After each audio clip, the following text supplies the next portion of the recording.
समझ में आ रही है? तो लिस्ट ए क्या हुआ समझा आपको अच्छे से? अनसिक्योर क्रेडिट, जिसके पास एविडेंस है लेकिन एसेट मॉर्गेज नहीं है उस इंस्टॉलमेंट पर्सन की और उसने लोन दिया हुआ है। नेक्स्ट था लिस्ट बी। अब ये है mister Y, bank manager of OCC. OCC नाम की एक बैंक थी, उसका एक मैनेजर है। देखो असरा, ये घड़ी बहुत माजूर रहते हैं फुल्ली सिक्योर क्रेडिटर। पूछो क्यों? अब फुल्ली सिक्योर क्रेडिटर कौन होता है? सुनो, ऐसा क्रेडिटर इंस्टॉलमेंट का जिसके पास इंस्टॉलमेंट पर्सन को कर्जा दिया उसने, लेकिन उसके पास एसेट गिरवी है। और मजे की बात क्या है, उस एसेट की वैल्यू आज का मार्केट भाव जो है वो ज्यादा है उसके कर्जे से। अब इस घड़ी को मैंने फोन किया कि मैं एडवोकेट ए बात कर रहा हूं, बोले बोलो क्या काम है।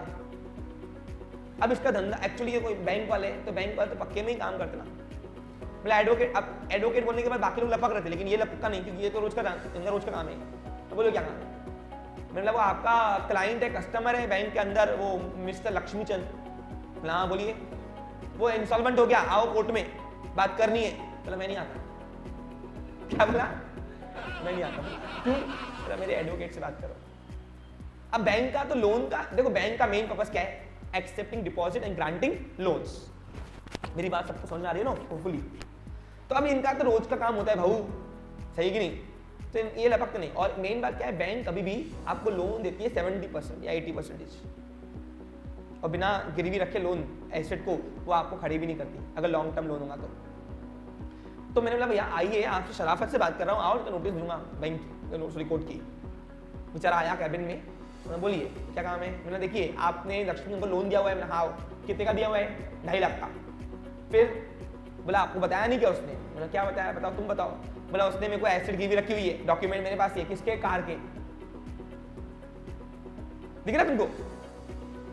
ये देखो, ये लक्ष्मीचंद के पास जो कार थी ना, घूम रहा था घड़ी, दिख रहा? ये कार दिखावे के लिए तो लक्ष्मीचंद घुमा रहा था, लेकिन ये घड़ी ने ये एसेट को मॉर्गेज किया हुआ है, गिरवी रखा हुआ है। किसके पास? बैंक के पास। अब बताओ, कार की वैल्यूएशन निकाली तो कार की वैल्यूएशन आ रही 3 लाख रुपए आज तारीख में, और लोन कितने का है? तो बताओ क्या होगा? ये फुल्ली सिक्योर्ड हुआ कि नहीं हुआ? ऐसा क्रेडिटर इंस्टॉलमेंट पर्सन का जिसने इंस्टॉलमेंट पर्सन को लोन दिया, लेकिन बदले में उसने कुछ इंस्टॉलमेंट पर्सन की एसेट मॉर्गेज रखी, गिरवी रखी, और उस एसेट की वैल्यू ज्यादा है उसके किससे? लोन अमाउंट से। तो हम कहेंगे फुल्ली सिक्योर क्रेडिट। अब इसके अंदर होता क्या है, क्या आगे बात करते हैं, अभी हम सब क्राइटेरिया देख रहे हैं। क्या देख रहे हैं हम? तो ऐसे पर्सन को कोर्ट या वकील आदेश देता है, भाई एक काम कर, फटाफट ये एसेट शूट में बेच, जल्दी बेच, चल। तू भी बैंक का मैनेजर है, तू भी लॉफुली काम कर रहा है, मैं भी लॉफुली काम कर रहा हूं। तो मैंने क्या किया, मैंने ऐसे मैनेजर को बोला कि काम करो, सबसे पहले मुझे लक्ष्मीचंद की लिक्विडिटी चाहिए, चाहिए कि नहीं चाहिए? तो ऐसे पर्सन को हम कर्जे में शो सिर्फ नाम के लिए करते हैं। पूछो क्यों? अरे कौन से किस्म, बताओ कौन से एंगल से तुमको ये कर्जा दिख रहा? बताओ, पूछो क्यों नहीं दिख रहा? अरे इसने इसका पोजीशन लिया हुआ है ना, देखो ना आप ही। अगर इसने कार का पूरे डॉक्यूमेंट्री वर्क करके, पूरे वर्क की ओनरशिप इसके पास है, इसने डॉक्यूमेंट बनाया हुआ है, सब कुछ किया हुआ है, तो तुम बताओ ये कौन से सब कर्जा हुआ? कार की वैल्यूएशन 3 लाख दिख रही, कर्जा दिख रहा है 2.5 लाख का, तो कौन से सबसे भैया ये कर्जा हुआ? तो ये एक्चुअली आउटर अमाउंट जाता ही नहीं है लायबिलिटी में। अब सर ये क्या बात कर रहे हो, हमको तो खुद भी समझ नहीं आ रहा। जब परफॉर्म कराऊंगा ना अच्छे से समझ में आएगा। क्लियर? सबसे पहले एक काम करो तुम लोग ना, अब नेक्स्ट क्रेडिटर है, नेक्स्ट लिस्ट थी मेरे पास, मिला मैं, वो था मिस्टर कुणाल से। अब मिस्टर कुणाल कौन है भाई? कुणाल एक 3rd नंबर का क्रेडिटर है, किसका? लक्ष्मी चंद का। तो लक्ष्मीचंद के क्रेडिटर से मैंने कुणाल से बातचीत की। मैंने भाई आपने इसको लोन दिया हुआ है, तो ये थोड़ा टेंशन में आ गया। ये उसका फ्रेंड था एक्चुअली, क्या था, लेकिन पक्का व्यापारी था, पक्का एकदम चिकट वाला। अब पक्का व्यापारी था तो ये करता था, ये ब्याज पे भी ब्याज का भी धंधा था, लेकिन लक्ष्मीचंद का फ्रेंड था। अच्छा, कई बार ये इसकी ट्रिप पे साथ चला। तो लक्ष्मीचंद को इसने कर्जा दिया है, लेकिन ये कर्जे के बदले में उसने घर के डॉक्यूमेंट गिरवी रखवाए थे। क्या रखवाए थे? घर के डॉक्यूमेंट गिरवी रखवाए थे, और उस घर की जो वैल्यू है आज की तारीख में, अज्यूम करो वो है 2 लाख रुपए। कितनी है? और घड़ी ने लोन दिया है 3 लाख का। अब बताओ इसको बोलते हैं partly secure creditor. Partly secure creditor ऐसा क्रेडिटर जिसके पास इंसॉल्वेंट पर्सन की कोई तो भी एसेट गिरी हुई है और बदले में उसने लोन दिया हुआ है, लेकिन उस लोन की उस लायबिलिटी की अमाउंट ज्यादा है उसके एसेट से, तो तब हम कहेंगे कि वो पर्सन क्या हो गया, वो पर्सन पार्टली सिक्योर। देखो सिक्योर्ड है लेकिन पार्टली से, फुल्ली से नहीं। और ऐसे पर्सन टेंशन में आते हैं। इसको मालूम पड़ा ना, जब घड़ी को में मालूम पड़ा कि मेरा दोस्त, मेरा जिगरी यार इंस्टॉलमेंट हो गया, तो उसको इंस्टॉलमेंट की नहीं पड़ी, उसको अपने पैसे दिख रहे थे। वो मेरे बार बार कैबिन में आया था, सर अब आप ही मेरे करता आता हो, कुछ कर लो यार, आपको कोर्ट अपॉइंट कर रही है, प्लीज मेरा पैसा लेके दो, भले ये कहीं भी जाए। अब बुरे वक्त में बेटा आजकल पत्नियां साथ में दे रही, आप तो दोस्तों से एक्सपेक्ट कर रहे हो, सही कि नहीं, है ना। आप देखो अच्छे वक्त में आपके सब चलेगी, लेकिन बुरे वक्त में आप सिर्फ अकेले रहोगे और एक्सपेक्ट भी नहीं करना इससे। तो लक्ष्मीचंद देख रहा है उसको, ये दोस्ती है तेरी, हाँ बोल रहा है इसको, बियो मेरे को अपना पैसा ले दो। तो लक्ष्मीचंद को मैंने आदेश, सॉरी मैं एडवोकेट ए, मैंने कुणाल को आदेश दिया कि आपके पास क्या है एसेट गिरवी, बोला घर है सर मेरे नाम पे, तो डॉक्यूमेंट्री लिख के दिया उसने कि अगर मैं रिडीम नहीं कर पाया तो बेच के रिकवरी कर लेना, पेपर राइट से इसको। ठीक काम करो, आप बेच दो, आप बेच दो। कितने निकल रहे आपके? 2 लाख का ग्राहक करेंगे। लक्ष्मीचंद 2 लाख का माल घर बिक रहा, देने क्या दे दो, क्या करेंगे? तो लक्ष्मीचंद मैंने उसको आदेश दिया काम करो, बेच दो सूट में, बाकी कितने तेरे, हाँ वो हो गया अनसिक्योर। क्या हो गया वो? यानी लक्ष्मीचंद, ये कुणाल 2 लाख से फुल्ली सिक्योर्ड है लेकिन 1 लाख से अनसिक्योर्ड है ना, तो इसको बोलते हैं पार्टली सिक्योर्ड क्रेडिटर।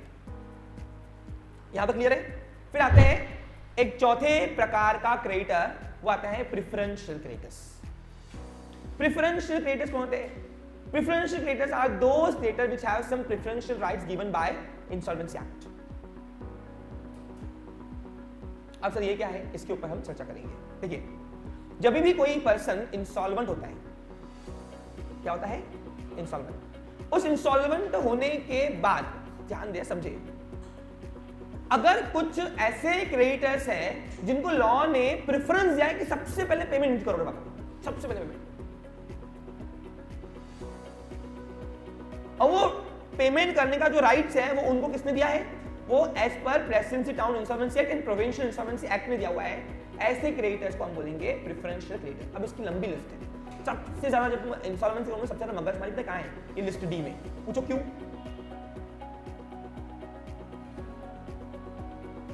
डी में पूछो क्यों? अब देखो क्या होता है, presidency town insolvency act and provincial insolvency act जो है, दोनों ने लिस्ट सी तक के क्राइटेरिया सेम रखी, प्रोविजन भी सेम है, लेकिन लिस्ट डी के लिए दोनों की प्रोविजन अलग अलग है। ऐसा क्यों? पूछो। हाँ देखो, सिंपल भाषा में, अब लक्ष्मीचंद के पास अगर कोई सपोज वर्कर होगा, अब घड़िया कंगाल हो रहा है अगर, तो कंगाल के लोग क्या करते हैं? वर्कर्स की पगारें नहीं देते। देखो अब बहुत जो कंगाल होने की स्थिति होती है ना, वो पहले टेंशन में होते, तो वर्कर डरते, भाई मांगू नहीं मांगूंगा, खुद टेंशन में, बराबर की नहीं? ये बात तो मानते हो? अब सपोज कोई वर्कर की 5 महीने की पगार बाकी होगी, तो ही और she is a one type of creditor also. अब वो पर्सन की पगार, गरीब का पैसा डुबा के हमको कुछ मिलेगा क्या? तो कानून बोलता है पहले पेमेंट करो, लेकिन कितनी पेमेंट करना है, कितने महीनों करनी है, आउटस्टैंडिंग पेमेंट प्रेफरेंशियल्स है, उसके लिए हम लोग लिस्ट देखते हैं, लॉ देखते हैं, वो लॉ की प्रोविजन देखते हैं, और वो प्रोविजन आपको आगे सिखाई जाएगी। एग्जाम्पल को प्रेसिडेंसी टाउन इंसॉल्वेंसी एक्ट बोलता है कि 3 महीने तक के आउटस्टैंडिंग सैलरी की, एम्प्लॉय की जो है सैलरी है, वो आप पे कर सकते हो हाथों हाथ। अगर 6 महीने की बाकी होंगी तो 3 महीने की दे दो, उसको बाकी के लिए रुका दो। और प्रोविंशियल इंसॉल्वेंसी एक्ट कुछ और बोलता है।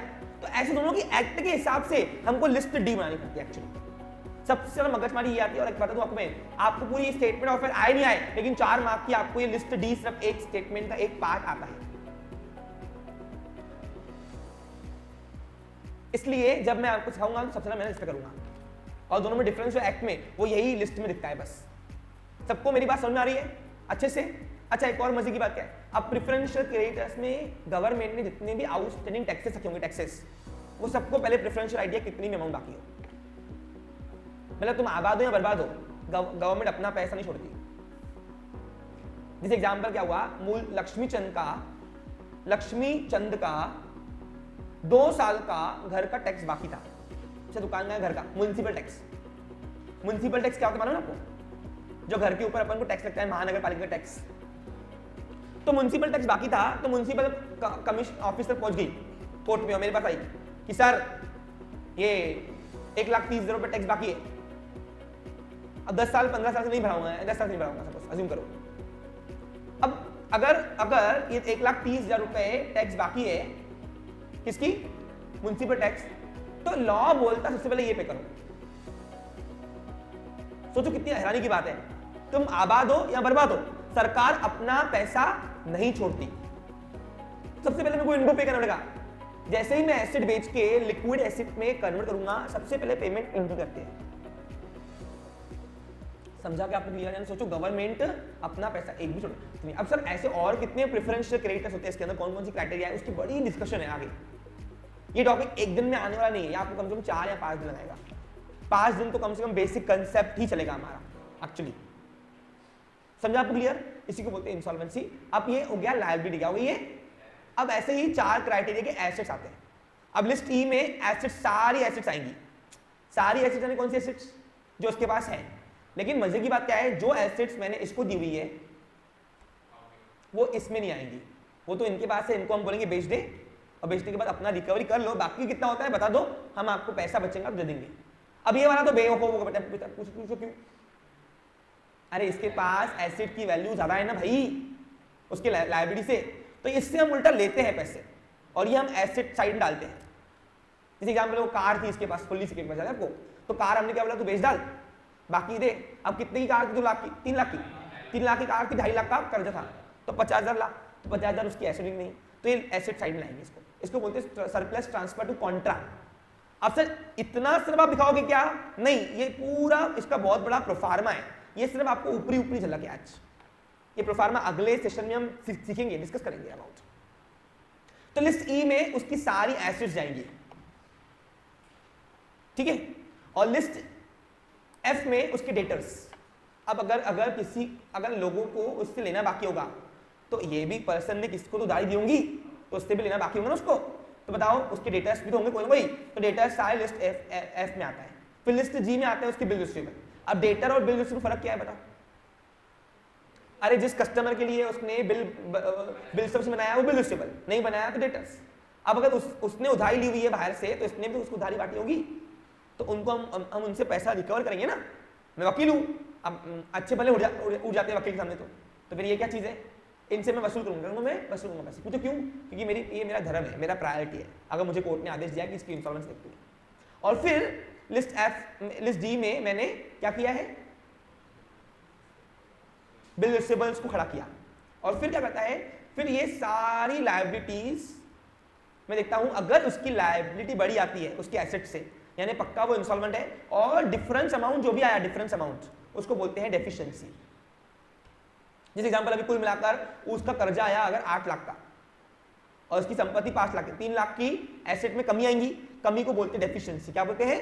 और डेफिशिएंसी जो आएगी वो इधर आएगी, और उससे बनता है लिस्ट। और डेफिशिएंसी अगर आ गई तो मैं कोर्ट को बोल दूंगा कि सर ये स्टेटमेंट है माय लॉर्ड, ये सच में इंसॉल्वेंट हुआ है, इसकी हेल्प हमें करनी है। फिर कोर्ट अपने हिसाब से पेमेंट करती है, आ जाओ अब तू हट जा, हम तेरी प्रॉपर्टी पूरी अपने पास रख रहे ताबे में, और हम अपने हिसाब से काम कर रहे हैं। अब सर स्टेटमेंट ऑफ अफेयर्स और बैलेंस शीट में क्या अंतर है बताओ? अगले सेशन में। डेफिशिएंसी क्या अकाउंट होता है? अगले सेशन में सब बात करेंगे। प्रोफार्मा कैसे बनता है? ये बड़ा प्रोफार्मा, इसका बहुत बड़ा प्रोफार्मा, 2 सेशन तो अगले से प्रोफार्मा को समझने लगेंगे, ये भी अगले सेशन में। आज के लिए तो सफिशिएंट है, कल फिर मिलेंगे। Have a nice day, take care.